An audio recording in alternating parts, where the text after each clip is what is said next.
You are awesome, and I am so glad you're on Midwest Sportsnet tonight. Hey, we have a lot to talk about, and if you like NAIA football, you are definitely in the right place. College football this week starts right now, and we have so much to go over from week one. We have the top 5 performances. We have a number of great games to talk about, some upsets as well, and you know what? Let's go ahead and get this started right now as I have a guest with me tonight, Asher Lynde, who is the play-by-play voice of the Montana Tech Orediggers.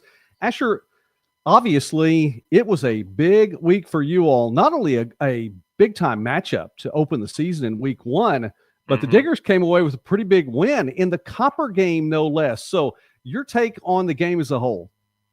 Oh, I don't even know where to start with the take as a whole, honestly. And I know it was just nuts.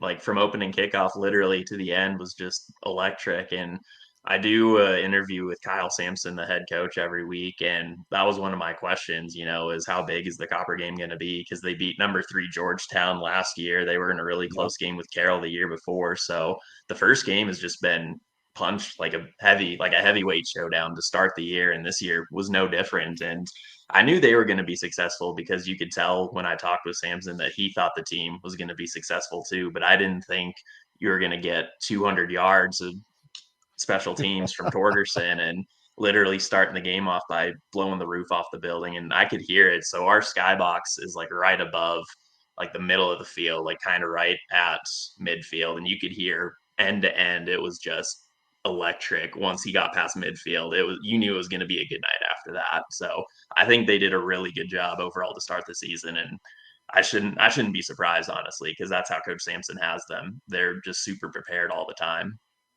It was 38-27. That was the final score. And with Torgerson, you mentioned right there, a 100-yard kickoff return for a Yep. touchdown to open the game, to open the season, to open the Copper game, which, by the way, they look pretty nice in their Copper unis, too. That's just a I great love take. those uniforms. They're super Absolutely. sharp. Absolutely. Well, Asher, then we talked about Torgerson, and I'll mention him a little bit more. Jarrett Wilson got the start and the two deep. Coach Sampson put it out there earlier in the week, and it was the ever popular or. Could be Jarrett Wilson or Yep. could be Jake Casagranda in that one. They both saw time. Yeah, it really should have been and on that instead of or because it was both of them. I mean, obviously one of them has to play the first snap at quarterback and technically get the start. They played a good amount. I'd say 50-50. I mean, the offense wasn't out there as much just because, Torgerson had a couple special teams opportunities, but I have the box score and both of them were pretty similar. Like Casagrande was 5 for 8, Wilson was 7 for 9. So Mhm. they both got their fair share of opportunities, and they both looked really good. They both did like maybe one or two things you'd kind of expect from a fret or a sophomore, I guess, because they both redshirted. You saw some things you'd expect from a kid playing in his very first ever college game, but that was to be expected. But overall, I think they both kind of showed the potential and the talent, and I was really impressed with both of them, especially given that was their first college game. We're talking with Asher Lynde here, the play-by-play voice of the Montana Tech Diggers here on college football this week. Wykeese Johnson, he had himself a pretty good game as well. 24 carries, 167 yards to start the season, and a rushing touchdown too. That's a pretty good way to start. Get that top that century mark and go about 2/3 of the way more. Yeah, absolutely. And I wasn't sure how much he was going to play because I'm sure you looked at the two deep, obviously, and Wykeese Johnson wasn't on the two deep. It was Vetter, a hometown kid, and then Akaika Ho. And so I don't know if they were just trying to hide that Wykeese Johnson was going to play because that was one of the positions, and Coach Sampson mentioned this. He was going to play a lot of guys at a lot of different positions just to kind of see where they're at, depth wise. But once Wykeese ripped off that long touchdown, I was like, okay, this guy is legit. And you knew he was going to be talented having transferred from Mississippi State. But like seeing him in person, we were like, okay, I think we got the running back position filled because we were wondering, how do you replace Lander Smith, who was one of the best running backs in the country last year? And my color guy Mick Delaney and I mentioned it a couple times on air. He runs a lot like Landers, kind of not the totally same build. Landers is just built like a tank and will just run you over. Wykeese is a little more kind of shifty, but still has some powerful runs. And you saw it on the long one. But I think he was really good. And to start his Tech career like that, I think he's going to get a lot of touches over the year, kind of a workhorse like Landers was last year. With respect to the Bulldogs, I think that he'll probably pick up a few more W's this year playing with the Diggers than with Mississippi Mhm. State. That's just an observation, but still, Hey, I think the chances are there. hey, The you never Diggers, know. Diggers, it looks like, are for real, according to Dave Sellen, and Henchman21 thinks that too. Just to let you know, the defense also stepped up. I mean, it was a solid lead for Montana Tech, who led from start to finish in this Mhm. one. The Montana Western was able to come back, put some more points on the board, but the defense looked good too.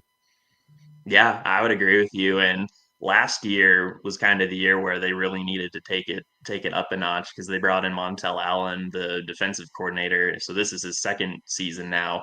And I agree with you. And that's part of what I said earlier. And the thing that impressed me the most, like specifically about defense and in general, the whole team was just how prepared and the execution was. I mean, especially in your first game, you're going to have some rust, you're going to make some mistakes, which they did.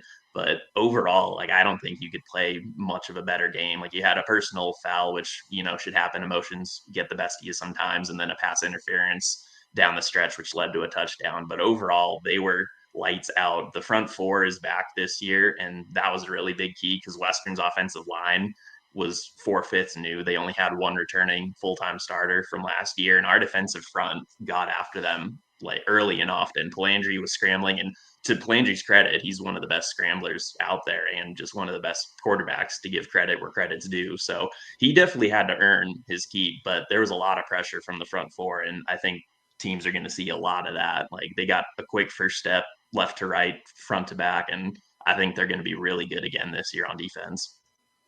I said I would mention Torgerson again. He had a kickoff return for a touchdown, a punt return for a touchdown, Mm-hmm. and he had a touchdown pass too, Yep. as well. How about that? That did you have that on your bingo card? Maybe not on the bingo card, but I kind of recognized the play because they ran that play at Arizona Christian last year where they don't do a lot of jet sweep, but it's a fake where you have Torgerson coming across behind the line and he gets the ball like it is a jet sweep, but then he doesn't try to cut up field. He just stops behind a couple blockers. They look like they're setting a screen. And then it's just a lob pass to a guy wide open in the end zone. It's usually the tight end. And last year was our backup quarterback that was playing tight end and he just releases out and it's wide open every time. And so once I saw that, I was like, oh, I've seen this before. And I think it was Torgerson last year that threw the pass at Arizona. So they've got that play down to a T. So I was really impressed with Torgerson, and I've known their family my whole life. I'm from Great Falls as well, and his oldest brother and I went to school together growing up. So Nice. I've known how good they were at football, and to see that in person was pretty special. Torgerson's going to be really good, especially in his senior year. I know. That is really pretty cool. Well, listen, I know you have some things to do on a Sunday night, so I want to let you go. First, I want to say that Montana Tech is at Carroll next Mm-hmm. week, so I know you'll have that, and I'd like for you to tell us where the folks can find you and listen to that, if they can listen to that online and hear your call of the Montana Tech game at Carroll. Yeah, for sure. I need to look up the website name because I don't always plug it. I just have to double check. Okay, so it's Okay. KBOW is the call letters, and it's KBOW550.net. And then when you go on there, you click listen live, and then it should just take you into the player, and then you'll hear me rambling on about Tech football. All right. It's And if they do forget KBOW and they look up Asher Lynde, Lynde, they should be able to find that maybe on a search. We'll see. But yes, you gave us that yeah. call letters. I'll try to get that in the description when we're all over with tonight. But I wanted to let you go tonight. You have a lot to do on a Sunday night, so I want to let you get to what you have going on. But Asher, thank you so much for taking time with us tonight here on College Football This Week, and we just appreciate it. If Henchman 21 watches this, and he will, he'll give a Go Diggers and a shout out there. So I know Yeah, you've got absolutely. support there, a good fan base. Yeah, absolutely. And you see it every time you're in Butte. Everyone loves the digs, and it's really cool to see. And now I have to go do a fantasy punishment and eat some spicy wings. That's what I'm doing after this. All right. Well, I'll let you get to it, man. Thanks a lot, Asher. God bless you. Yeah, Have a good night. absolutely. Thank you for having me. Have a good night. That is Asher Lynde, who is the play-by-play voice of the Diggers. I'll tell you what, I'm going to just go ahead and get rid of the earphones. I don't need them right now. It's all good. We'll be able to talk in some other way. Ari, shout out to Dave Sellen, and he's saying that Henchman's Diggers are for real. Apparently they are for real. So we have a lot to talk about tonight. We're going to get to the top 5 performances of week 1 in the NAIA, and we're going to go through a lot of games to get there. So we're going to talk about the entire slate of games. We're going to preview week 2 on Tuesday night this week. Now, ordinarily this would be a Thursday night show, but we have a lot going on this week too. So it'll be back on a Tuesday night live at 8 p.m. Central Time, 7 Mountain Time, if you are where Asher Lynde happens to be. So if you're watching Montana Tech or Carroll or both next week in Helena, then you're in Mountain Time. It'll be a 7 o'clock start then. All right, let's get underway. Number 5 at number 11, Montana Western at Montana Tech. And you could say this is a mild upset if you go by the rankings, but I think it's challenging to say it because at this point it's just preseason and their numbers, and it was just a 6 ranking difference there, just 6-point differential in the ranking numbers there. So I think if you're Montana Tech, you don't think it's an upset. If you're Henchman 21, you don't think it's an upset. You went in knowing that you were going to come out with a win. Levi Torgerson, the 100-yard kickoff return to open the game. Later on, a 91-yard punt return for a touchdown. Also, the 13-yard touchdown pass to Parker Johnson. 3 receptions, and he also had 3 touchdowns accounted for. Jarrett Wilson with the start, but again, as we said, Jake Casagranda also saw time. Casagranda, I believe. I'm trying to make sure I get that one right. Different pronunciations. Wykees Johnson, 24 carries, 167 yards, and a rushing touchdown. Now, for Western, Palandri still had numbers. Michael Palandri, 23 of 33 passing, 285 passing yards, 3 touchdowns, no picks, 11 for 14 rushing. Also had a rushing touchdown, too, so accounted for 4. Pretty good game for Palandri. Eli Norse had one of those touchdowns thrown to him. He had 1 reception for a touchdown of 11 receptions on the night for 133 yards. But the Bulldogs start the season 0-1. Tech goes to 1-0. They are not playing in the same division of the Frontier Conference this year. So nothing out of place still for Montana Western, both with strong opportunities to make the playoffs. Montana Tech gets the upper hand there. The game that I happened to be at this week was in Olathe, Kansas, where we had Midwest Sports Saturday on a Thursday. And that was a blast. Great game there. Number 15, Mid-American Nazarene coming away with a 37-13 victory.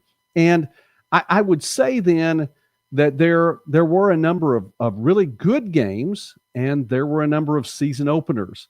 And so if you've got the season openers right here and the good games right here, I'd say this one was probably over here. I'm going to give it a 7 or an 8. There were things for both these teams to work on. Just a couple of things to get out of the gates.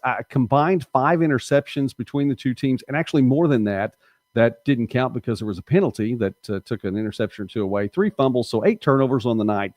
That need to hang on to the ball better. Both teams did. Drew Miller in his debut for Mid-American Nazarene, 16 for 33, passing for 290 yards, 3 touchdown passes on the night. Ion Carter received one of those touchdowns thrown to him. He also had a 100-yard kickoff return for a touchdown. Wasn't the game opener, but it did light things up and answer one of the Nelson scores. 4 catches for 64 yards. Samuel Gonzalez, 6 catches, 155 yards, a couple of touchdown receptions as well. For Nelson, Judah Holtzclaw comes in, the 6'6", 225-pound sophomore.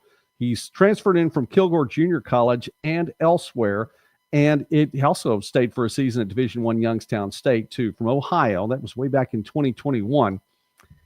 Holtzclaw, from the field view, I mean, he's a big boy and definitely head and shoulders above just about everyone else on the field, except for when his brother Dakota is playing.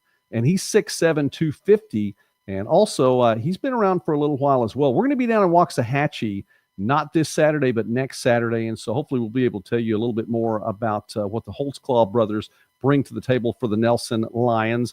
And shout out to Jordan. Hey, listen, you might be a little bit late to the party tonight. That's okay. Thanks for coming on in. I know that you're excited about your team, and we'll get to Lindsey Wilson University in just a moment. Judah Holtzclaw, 17 for 36 passing, 180 yards, 1 touchdown pass thrown, 55 rushing yards as well. Mid-American Nazarene gets the win in Coach Ivan Cordova's debut. He gets the W, and it was a solid night. Got the ice bath, too. It was a fun night at Mid-America Nazarene. And actually, we weren't on campus. We were over at the Olathe District Activity Complex, but it's going to be on campus next year. That's what I'm hearing. Had a chance to talk with the athletic director in Coach Thompson, and that was a good interview too. You may check that out. It's on the site right now, Midwest Sports Saturday. That was brought to us by Elite Medical Billing Specialists, and they're a great sponsor for a lot of our trips, and we enjoy taking those trips too. All right, Southern Oregon, the number 22 team in the country, according to the coaches poll, 59-0 over Simpson. The Raiders get things started with the first shutout in 7 years for the program, and it's the largest margin of victory in 22 years. You have to go back to 2003 for that. 542 yards of total offense. Dom Montiel, the Oregon State transfer, coming in 21 of 28, 75% completion rate there for 346 yards passing, 4 passing touchdowns. Brandon Barthel, 7 receptions, 182 yards receiving, 3 receiving touchdowns too. Did you notice that I led with 2 names before I got to Gunnar Yates? 5 carries, 43 yards on the ground, 1 rushing touchdown. They didn't need it. Coach Brown was able to air things out and get a lot out of his new quarterback. And Gunnar Yates, you know he's there. You know that the defenses have to respect him, and that's going to open a lot of things up. Southern Oregon is number 22 in the country right now, according to the coaches poll. That is likely not going to be that way for long. This is a team that has a chance to really make some noise in the Frontier Conference and beyond. Keep that in mind. They could be playing some meaningful football in November or December. Spencer Cuffle, back from the injury that kept him out in all of 2024. He had 6 interceptions in 23. Starts off week 1 with another interception. Simpson, 4 for 15 passing as a team for just 46 yards. So it was a rough night for the Red Hawks, and hopefully for them, they get things turned around in week 2. Point at Faulkner, it was the debut for 2 different head coaches, Dane Brown for Faulkner, Nigel Lawrence for Point, and the Eagles with a 28-8 victory over the Skyhawks. Faulkner coming away with the win. Jacob Huff opened the scoring with a 50-yard field goal. That's a school record for Faulkner. Darian Riggs, 3 carries for 75 yards. He had a rushing touchdown. And Cortez Thomas with 6 tackles for loss for Point. Still, they come up a little bit short on the scoreboard. For Thomas, that's a school record. 6 TFLs right there for him. So props to him for getting that. Cumberland's at Union Commonwealth. It's the debut of Boston Bryant in the head coaching position there for the Bulldogs. The battle for the brass lantern. And for the 7th consecutive time, it goes to Cumberland's. 45-11, the final score there. The defense had 3 interceptions on the night. Cumberland's had Drew Gregg, transfer from East Tennessee State. Well, he's been there for a while, a grad student. Actually, a grad student for each of the last 2 years, as he's listed there. 19 for 27 passing, 342 yards through the air, 4 passing touchdowns, just 1 pick. He had 18 yards per completion. It's a pretty good number. Solid number for Greg there. 6 carries for 14 rushing yards and 1 touchdown on the ground as well. Cumberland's also with Cade Lamb, 4 catches for 113 yards. 2 of those receptions were for scores too. For Union Commonwealth, Ty Ellis had 8 tackles. That was a high for the team. 2 tackles for loss, a sack, and a forced fumble. More Thursday night action here, and if it's been a while since you've heard these scores, well, it's because it's been 3 days since these teams played. Dickinson State hosted Valley City State, former North Star teams, both now in the Frontier Conference in the East Division, and the Blue Hawks double up the Vikings 30-15. That was the final. Marcus Sanders got the start. We knew Valley City State was going to start Joey Cave, but we didn't get word until after we went off the air on Tuesday night that Marcus Sanders was going to get the start, and a pretty good start for him indeed. 14 for 24 passing, 215 passing yards, 2 passing touchdowns, no picks. He also carried the ball 10 times, amassed a negative 10 yards, but he got a rushing touchdown, an 8-yard carry in for that. Samaj Clark, 7 catches, 113 yards receiving, and 1 receiving touchdowns for the Blue Hawks. And Jack Hartman had a tackle and 2 interceptions, including a 31-yard pick 6 for the score. Dickinson State with a 15-point lead. I mentioned Joey Cave. Well, it's a cool name, number 1. But number 2, 19 of 32 passing, 229 yards through the air, 1 touchdown, 2 picks he threw, 15 carries for 59 yards on the ground. Let's stay in the home of, well, another Frontier Conference team. Still up in North Dakota, it's Mayville State hosting Judson in Coach Flynn's debut, and Coach Rocky Larson decided, you know what, we're going to run the ball tonight. And that is exactly what they did, run the ball. Mayville State and the Comets did not need to fly through the air that much, 492 yards on the ground, which, by the way, is not the highest rushing total of the weekend. And we'll get to that in a moment. But still, 8 shy of 500, not bad. 12 different Comets carried the ball for Mayville State. Donovan had one carry, one pass, 6. He was 1 of 6 passing. How about that? Quarterback was 1 of 6 passing. They ran the ball. 28 yards through the air. They didn't need it. 492 yards on the ground. Peyton McGregor, 5 carries, 152 yards. Yes, that's an average of 30-plus yards per carry, 1 rushing touchdown. Judson did get on the board first with a halfback pass, handed to Freeman there. Marcus Freeman, the quarterback, he caught a touchdown pass. He threw a touchdown pass as well, also threw a pick in there too. 16 for 30 passing for 193 yards through the air. Midland went on the road to take on UMary, another game in North Dakota, and a Division II program too. The Warriors came up just short in this one, and you definitely want to watch for the Warriors this year. They rallied in the fourth quarter, just could not pick up the win on the road. Midland had Brody Johnson as the starting quarterback on Thursday night, a transfer from Northwestern Oklahoma State. Ride, Rangers ride, if you're following along there. But he was just coming back home. Played his high school ball in North Bend, and if you know the area, that's just 20 miles away from Fremont. So really, he's just coming back home. 10 for 15 through the air for 145 yards passing. 3 touchdowns, no picks on the night. They just came up a little bit short to the Division II program in UMary. How about the Billy Bowl? Didn't know that had a name until this week. It also has a belt. Looks like a big wrestling belt. And it was won once again this year by William Penn. William Penn, 52. William Woods, 23. And the game there in Fulton as the Statesmen come away with the victory and bring home that big belt. Mark Benavidez has won his season opener for the 3rd straight time in his 3 years coaching at William Penn. Sterling Ramsey II got the start, but Christian Benning, a freshman, stepped in and took over and took the Statesmen the rest of the way home. Destin Loring, 16 carries for 125 yards on the night with 3 rushing touchdowns. Jeremiah Denard, 1 tackle and another player with 2 interceptions, which included a pick 6. This one from 37 yards out, so Denard got that. For William Woods, it was Clayton Byer, the Mount Marty transfer, coming in. 23 of 37 through the air, 298 yards passing, 2 passing touchdowns, 3 interceptions, though, and that's not good, not ever going to be good. 11 carries, 37 rushing yards, 1 rushing touchdown. Oh, he also punted the ball, too. So Byer getting in on the action over the course of the night, but not enough for William Woods, and the Owls fall by 29 in Billy Bowl Part 2. This one, if Roger Meyer is watching, didn't have the outcome I'm sure that he wanted. We're not going to spend as long on this one. UIndy, the Division II team from the Great Lakes Valley Conference, the Indianapolis Greyhounds, they have a solid football team, and they showed it on the field in the monumental matchup. And it definitely went the way of UIndy in this one. First time, by the way, in 3 times this game has been played. 45-21, the Greyhounds over the Knights here. First win for UIndy, 28-0 at the half. This one was really never in doubt.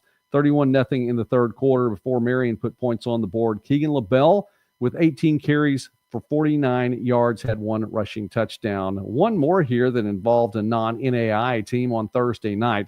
Houston Christian hosted Arkansas Baptist and sent them home with no points. 69-0, the final there for the Huskies. 534 yards of total offense to 105 for Arkansas Baptist on the day. And, you know, if you thought that Houston Christian was just airing it out and taking advantage of Arkansas Baptist, they really weren't. 401 of those 534 yards were on the ground, which means they were running the ball, which means they were shortening the game, which means it was just a beatdown. And we'll see how the Buffaloes respond for this, taking on an NAIA school next week. Olivet Nazarene at Taylor, 2nd consecutive year. This one's gone to overtime. Taylor had a big lead. This one really was a game of runs that went back and forth. One team would score a few, the other team would score a few, couple of touchdowns apiece, and Taylor up by 21 at one point. But it was not going to be the night for the Trojans, where last year Taylor came away with a 58-51 victory in overtime. This time, Olivet Nazarene on top by 6 in overtime. And it was the second play of overtime for the Tigers.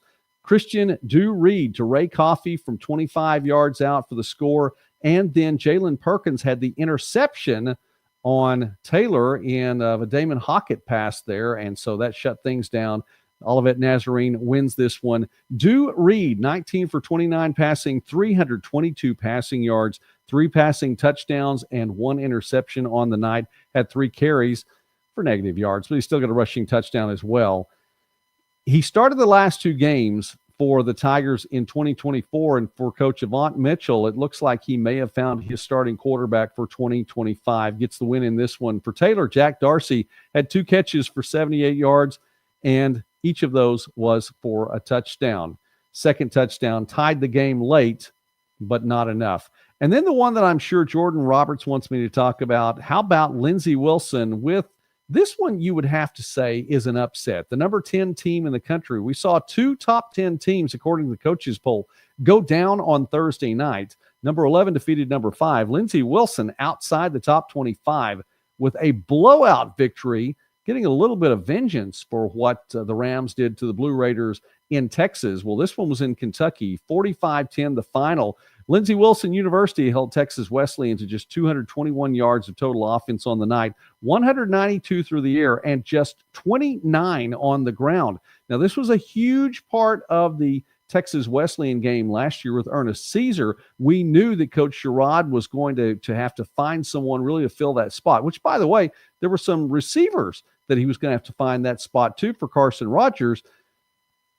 It was going to be running back by committee, and I think the committee may have checked out because just 29 yards on the ground. Lindsey Wilson was up 14-10, and then a Mark Benjamin rushing touchdown, and then 31 unanswered points for Lindsey Wilson. Pryor Lamb, 15-27 passing, 333 yards through the air, 4 passing touchdowns, gave up a couple of interceptions as well. Kaya Sherrard, the Kentucky Wesleyan transfer, the grad student, 5 catches, 215 yards through the air, 3 receiving touchdowns. That is a new school record for Lindsey Wilson in receiving yards, those 215 yards. Max Gainey also had 3 catches for 14 yards and a 66-yard punt return for a touchdown in the first quarter. Carson Rogers, 20 of 33 for 161 through the air for the Rams.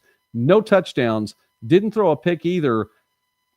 For a stat line, Rogers can get it done. He really can get it done. But you look at the stat line there, just 161 yards through the air, no touchdowns, no interceptions.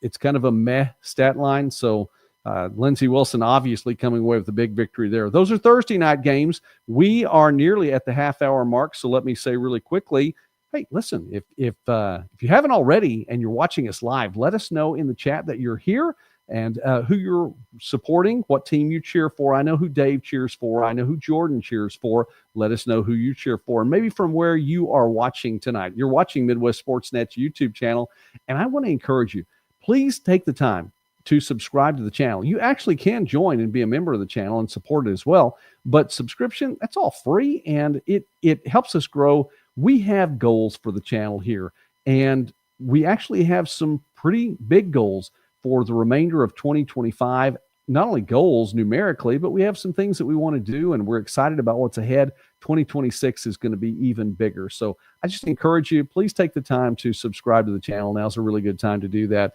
And we have so much more to talk about, including the top 5 performances from the week, but we have to give you some more scores first. This one, I don't think Dave was as pleased with. It's 2 top 5 teams. Number 4 in the coaches poll, Benedictine, 38. Number 3 in the coaches poll, Morningside, 34. This was at Benedictine in Atchison, Kansas, and just a huge, huge day. And there were high points all the way around. This one went back and forth, and there were times it looked like that the offenses, both of them, could be unstoppable. And then there were times that the defenses just stepped up and made their presence known. 967 yards of total offense between the two schools. Morningside put up 549. Benedictine had 418.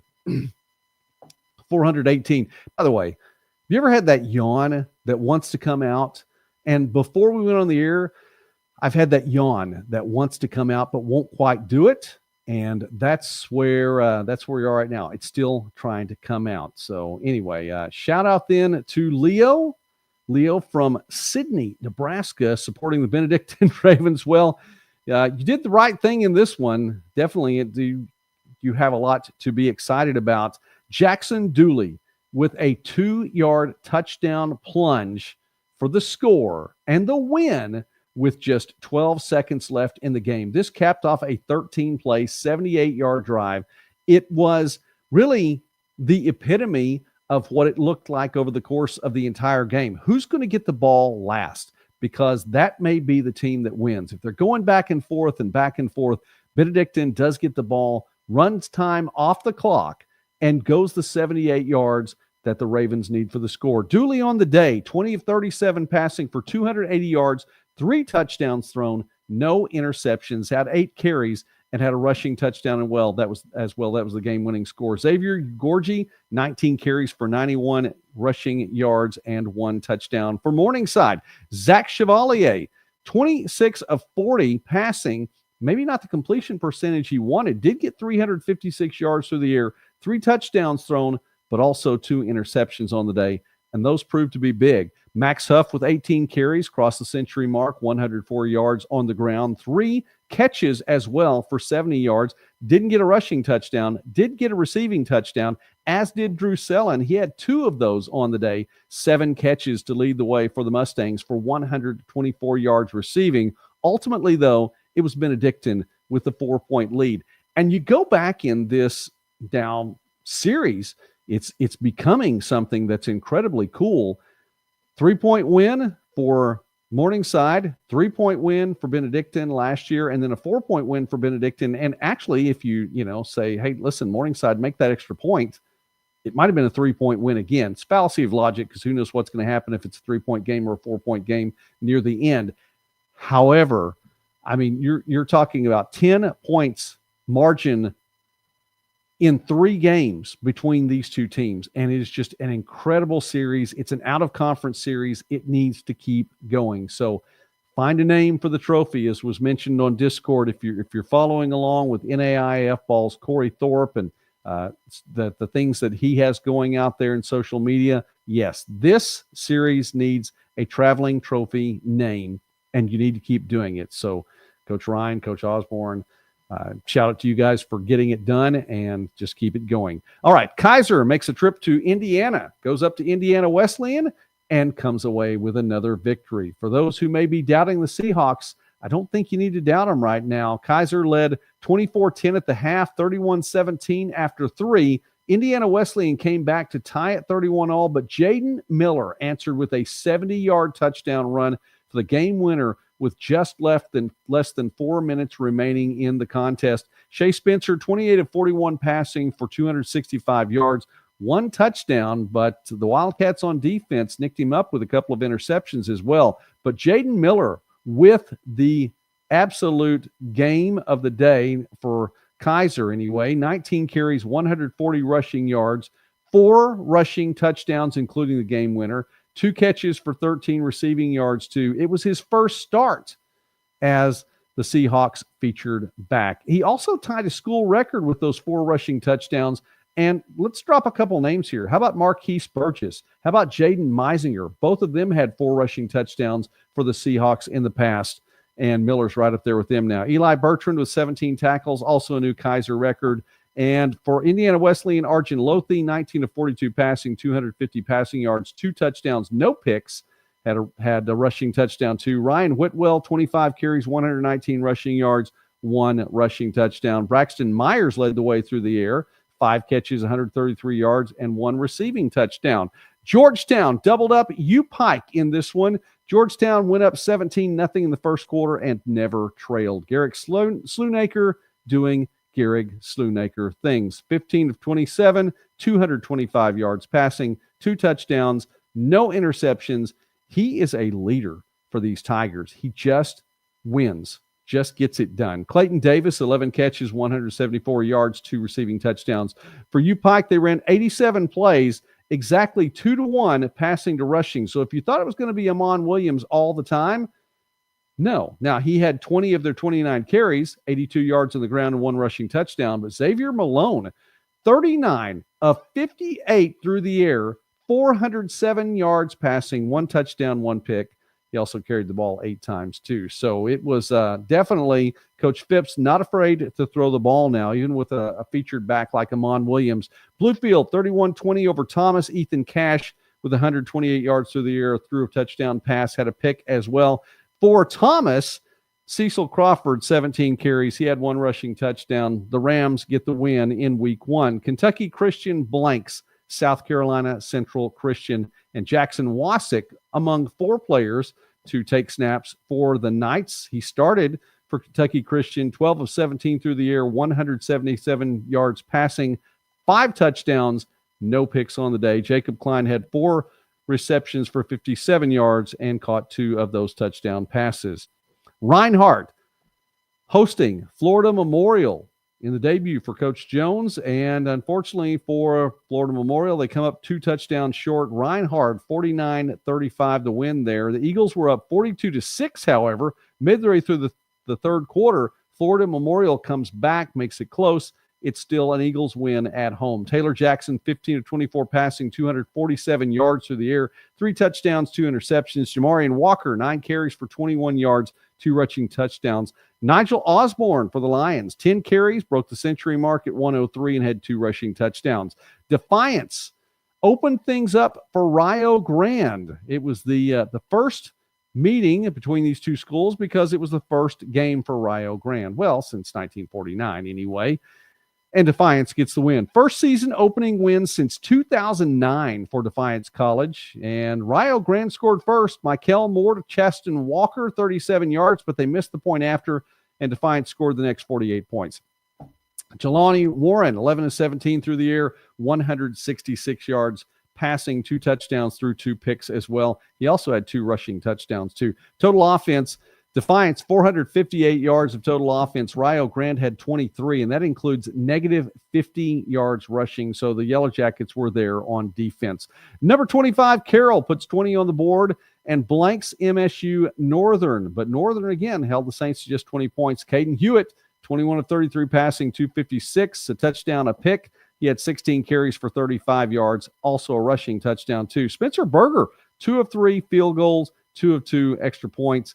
He accounted for 8 of those 20 points for Carroll. For Northern, D1 transfer Roman Bradley, 15 carries and 60 yards in his debut for the Lights. Michael Watkins also had 10 tackles, a game high, as well as a game high 2.5 tackles for loss for Northern.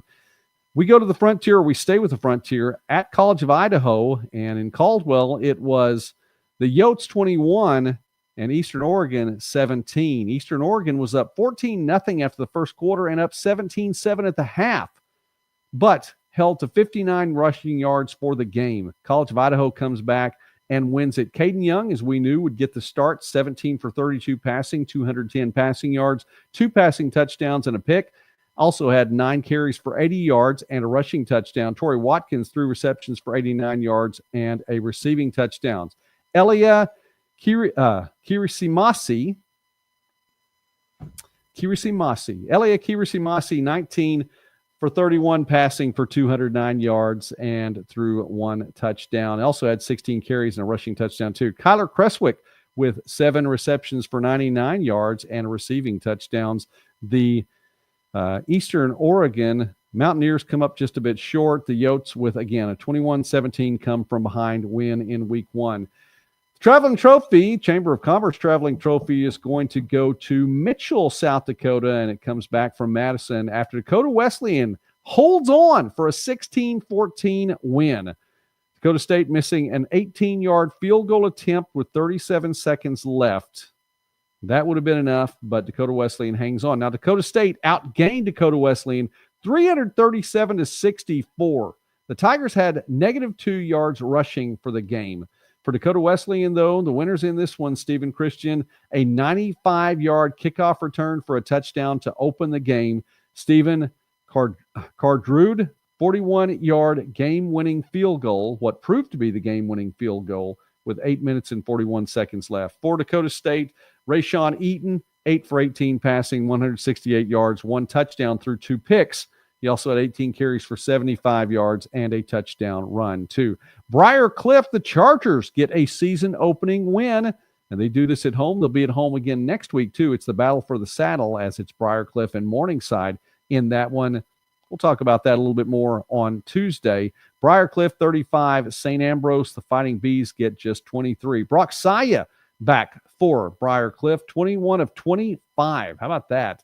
84% pass completion rate there for 307 yards through the air. 2 touchdowns, did not throw a pick, had 9 carries and a rushing touchdown too. Stephen Whiting with 3 receptions for 67 yards and a receiving touchdown. For St. Ambrose, Alec Ponder got the start, 19 of 27, had 240 through the air, 1 touchdown, 1 pick. Cameron Bonsack, 7 catches, 145 receiving yards and a touchdown catch too.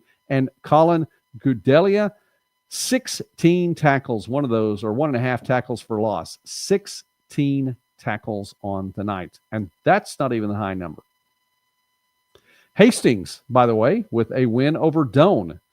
20-7 in this in-state rivalry in the GPAC. Hastings led 20-0 at the half. Did not look back. Sam Hartman, 20 of 28 passing, 264 passing yards. Did not throw a touchdown pass. Through 2 interceptions, however, he did have a rushing touchdown. Bryce Chaplin, the sophomore linebacker, had a 16-yard interception for a return, a pick 6. He also had 9 tackles and a tackle for loss. Nice job for Chaplin and Hastings to get the 20-7 win. Caden Merriman, 16 carries, 109 yards on the ground and a rushing touchdown. Dalton Armbruster with 20 carries, and he topped the century mark at 103. So 2 from the backfield for Doane, topping that century mark, 2 100-yard backs in the same game. Not the only game that had that, by the way. Mount Marty continuing the success from 2024 and starting out 2025 on a high note. Out of conference matchup here, 37-22 Mount Marty over Clark. Rugby Riken, the 2-sport star, 18 for 29 passing, 271 passing yards, 4 passing touchdowns and a pick. He threw 4 touchdowns to 4 different receivers. He was also 7 for 15 on the ground and had a rushing touchdown too. So 5 touchdowns for Rugby Riken on the day. Malachi Hartz, 27 carries, 148 yards on the ground and a rushing touchdown. And a receiving touchdown. Didn't have a rushing touchdown, but he caught one of those touchdown passes from Riken. For Clark, Carlos Estrada got the start, 18 for 35 through the air, 238 yards, 3 passing touchdowns and a pick. And Davin Hawkins had 5 catches for 101 yards and a touchdown catch as well. Number 7, Northwestern blanks Waldorf in Orange City on Saturday. Bo Bush coming away as the starting quarterback in that battle. He was 14 of 24 passing, 222 yards through the air, 1 touchdown, no picks. Solomon T, 21 carries for 93 yards for the Red Raiders and had 2 rushing touchdowns too. For Waldorf, Luke Byer had a team-high 10 tackles on the day. Oklahoma Panhandle State University, OPSU, 10. Peru State, 9. The lowest scoring game of the day. The teams combined for 19 points between the two. And for the Aggies, it was the first season-opening road win since 1990. You have to go back 35 years for that one. And Peru State gets 9 points, all off the foot of Braden Lehman. 21, 25, 29-yarders. He missed one, however, from 47 yards with 8 minutes and 9 seconds left. Would have been enough to be the game winner. Carlos Vasquez had what proved to be the game winner, a 28-yarder with 29 seconds left in the fourth quarter. 1 for 1. His 1 field goal proved to be the game winner in that. So congratulations to the Aggies getting that season-opening road win, first one in 35 years. Central Methodist on the road to Rolla. So you go from Fayette down to Rolla, about a 2-hour trip there. And, S&T made them pace. It was Missouri S&T, the Miners, from Division II, 51. Central Methodist, 10. Eagles had Zion Slade, though, with 3 catches and 90 yards on the night and 1 receiving touchdown. To the KCAC, let's go with some scores here. Avila at McPherson, and the Bulldogs, well, were they good hosts? I don't know. They sent them home with a 52-7 win. McPherson with a big-time win. Ryan Markarian, the starting quarterback in this one, taking over from Tristan Sabo, 17 for 24, passing 231 yards through the air, 2 touchdowns, no picks. Jaleel Brown, the offensive player of the year in the division last year, 12 carries, 147 rushing yards, 3 rushing touchdowns, also had 4 catches for 48 yards. And Traven Lewis-Johnson, well, he's going to get some receptions as well. 7 of those for 126 yards and 1 receiving touchdown. For Avila, Seth Myers, 5 catches, 109 yards, and a touchdown catch. And Shamar Scruggs on defense for the Eagles with 16 tackles on the night. Staying in the KCAC, Kansas Wesleyan hosted Ottawa 27-10, the final there. Henry Ostad in the debut for the Coyotes, coming from Southeastern in the Fire, making his way to the middle of the country. For Matt Middleton's debut as the head coach, Ostad 15-22 passing, 140 passing yards, and didn't throw a touchdown, threw 1 pick, but did have a rushing touchdown as well. Luke Armstrong, 17 carries for 136 yards on the ground. And Armstrong, he didn't get a rushing touchdown either. DeHeaven Domina did, though. 11 carries. He had 2 rushing touchdowns, but they brought him in short yardage opportunities, 3-yard and 5-yard touchdowns for Domina. For Ottawa, Luke Edwards, 19 of 32 passing, 141 yards through the air, 1 passing touchdown. He did not throw a pick. And again, how about those McPherson Bulldogs? Well, you come away with a victory in week 1. Not bad. So thanks for pitching in, Rudolph. Appreciate that. Please continue being here on the channel and take part in the chat. We enjoy that. Tabor at Sterling, continuing KCAC here. Tabor 34, Sterling 7. AJ King 6 catches for 96 yards and 3 receiving touchdowns. When half of your catches are for touchdowns, that's not bad. You got those 3 touchdown catches from 2 different quarterbacks, by the way. Sterling had Ryan Stuckey. He had 3 catches, only 1 receiving touchdown, but Stuckey with 90 receiving yards on the night. Friends over Bethany, big time in Wichita. 73-14 was the final. Friendswood up 52-0 midway through the third quarter. And the Falcons put up 695 yards of total offense. 595 yards of those were rushing yards, which is a lot. And I mean, if you keep up at that pace, it's going to be some ridiculous number. It's well over 6,000 at that point in time if they were to keep up that number. But the Falcons also had 100 yards passing on the night. When's the last time that happened? I actually should have looked that up now that I think about it. It's been a long time. 100 yards passing, 595 yards on the ground for the Falcons. 13 different players with at least 1 carry. So there's no way they're trying to run up the score there. Everyone gets in on the act on this one, including Cavante Baker, starting quarterback with 10 carries for 149 yards, rushing 4 touchdowns. He also threw 4 passes, completed 2 of them for 66 yards, and 1 touchdown too. Baker with a big day for the Falcons. Nick Cordova had 8 carries for 100 yards too, so another game with 2 different players that had topped the century mark with their ground game. 1 touchdown for Cordova, 1 receiving touchdown for DJ Pearson, had 1 catch, and yes, it was for a touchdown. 595 yards if it were just the regular season. If it were just the regular season. And Friends kept up this pace. At 595 yards, that's 6,545 yards and obliterates the record that they set last year, which was pretty big too, 5,300 plus yards on that one. For Bethany, Carlos Leonard Jr., 6 carries for 85 yards and 1 rushing touchdown on the day. Big day for Friends. Southwestern, the number 14 team in the country, 61-7. Didn't quite hit the Friends number, but still, that's a lot. 6 different players for the Mound Builders with at least 1 rushing touchdown. Jamie Odom gets the start, coming in for Braden Howell after his stellar career for Coach Griffin. Odom, 11 of 21, passing 157 yards. Didn't throw a touchdown pass, threw 1 interception, however, but he did get 65 yards on the ground and had 3 rushing touchdowns. Christian Stewart with 12 carries, 100 yards, a rushing touchdown. Matthew Holthusen, how about him? You knew we were going to get Holthusen in on the night. 6 catches, 121 yards receiving, 1 receiving touchdown. And also for Holthusen, he now is the all-time leader at Southwestern in receptions, 143 and counting, because this is just week 1. He will get a lot more over the course of this season. For Bethel, Josiah Butler, 3 catches, 51 yards on the night, and he had 1 receiving touchdown. Evangel also topping the 60 mark in the KCAC in week 1. 62-14 over the University of St. Mary. This game didn't get played last year because of weather. Well, the Valor coming out in full force on the road on this one. Reed Potts back as QB1, 19 for 22 passing. Stellar passing completion rate there.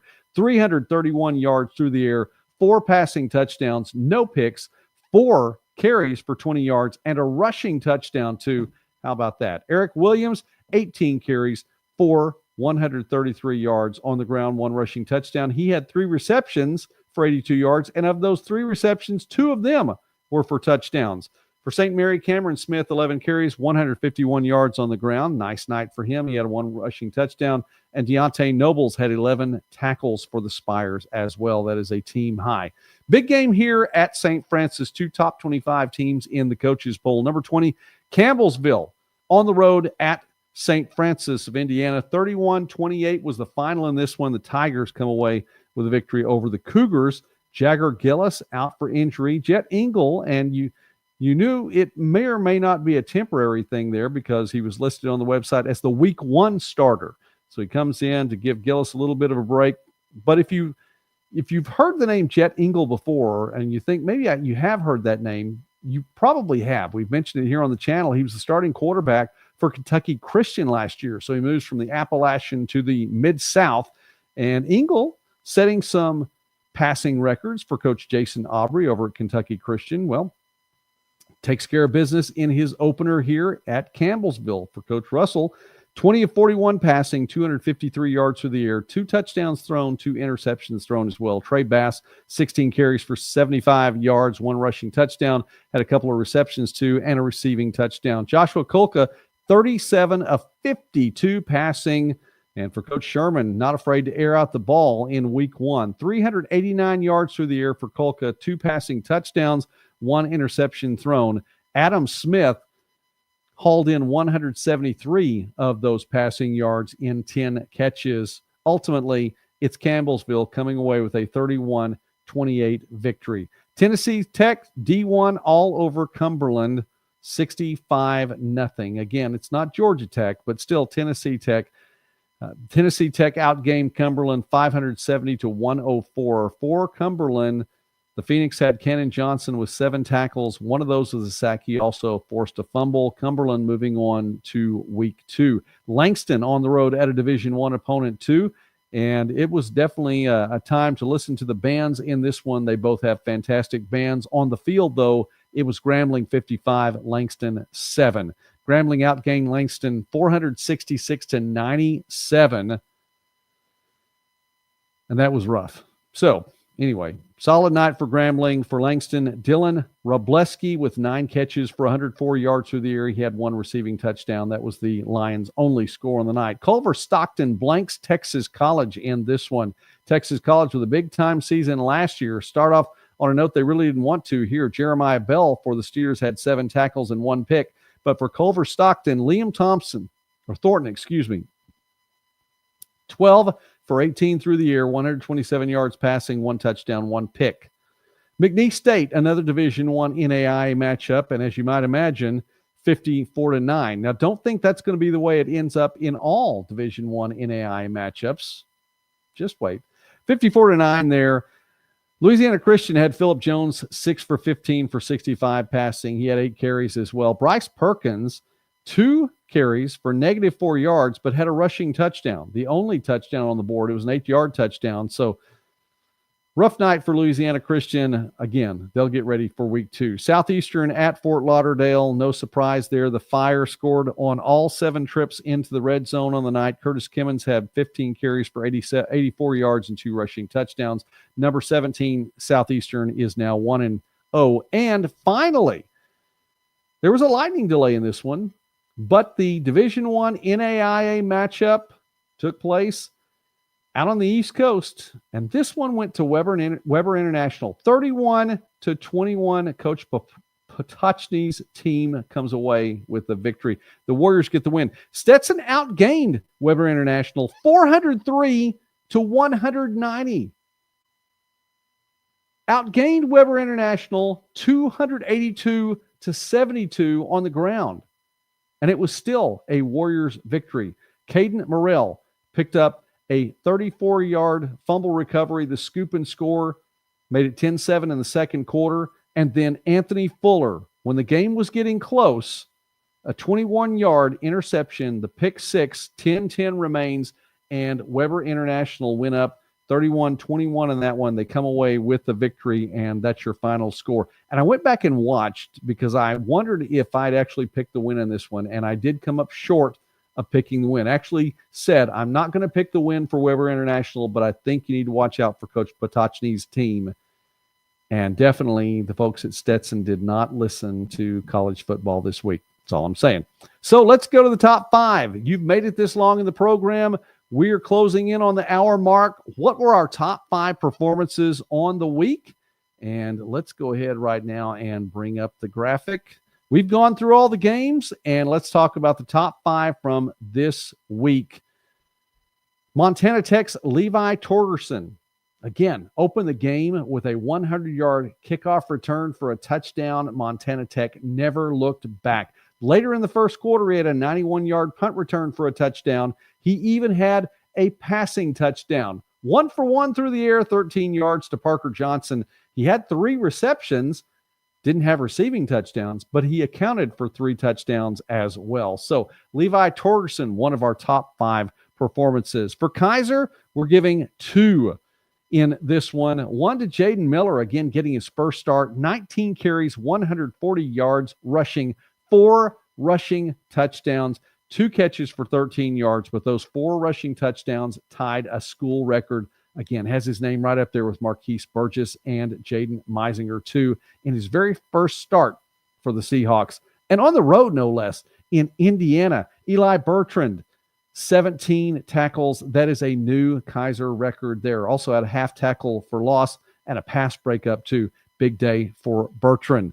Moving on down, Friends, the number 12 team in the country, 595 rushing yards. Cavante Baker responsible for 149 of those on 10 carries for the day and 4 rushing touchdowns.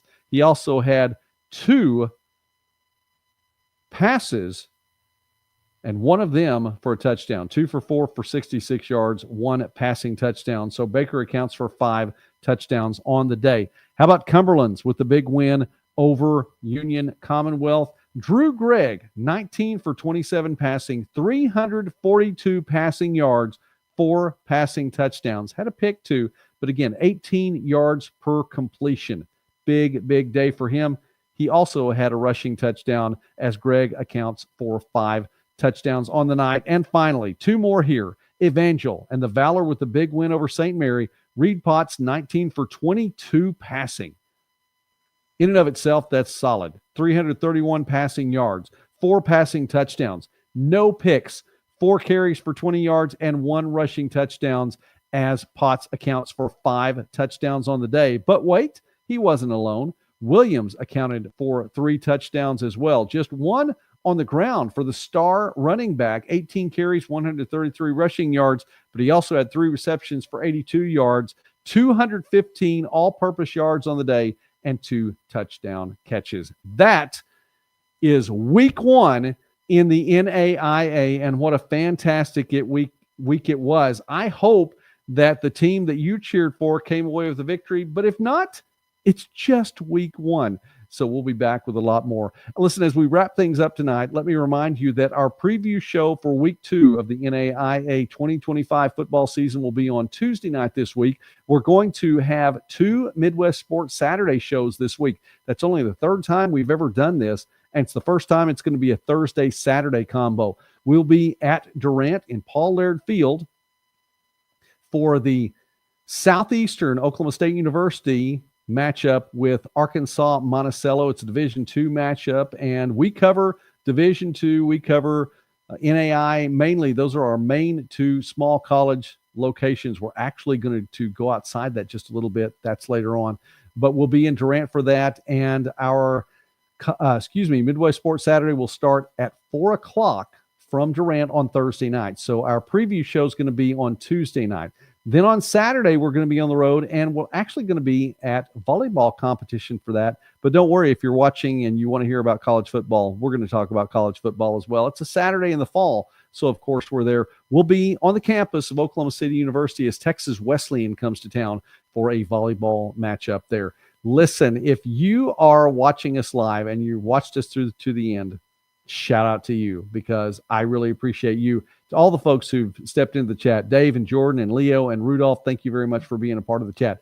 If you're watching the replay and you've made it this far, you're an absolute trooper. And I just want to tell you how much I appreciate you being a part of the broadcast tonight. So shout out to all of you for watching tonight. And let me just say this too. We do have a lot of goals for the remainder of this calendar year and for 2026. And I would just be grateful if you haven't already subscribed to take the time to subscribe to the channel. It means a lot. And we just want you to be a part of the community here. Again, I think you're awesome. I know that God made you well. And that's something that's pretty cool, something that's really neat to think about. So we've gone all the way through week 1. Week 2 is, as far as we're concerned, it's getting underway right now. So we'll be back for the preview show on Tuesday night. Thanks again to everyone for watching. God bless you all. Subscribe to the channel.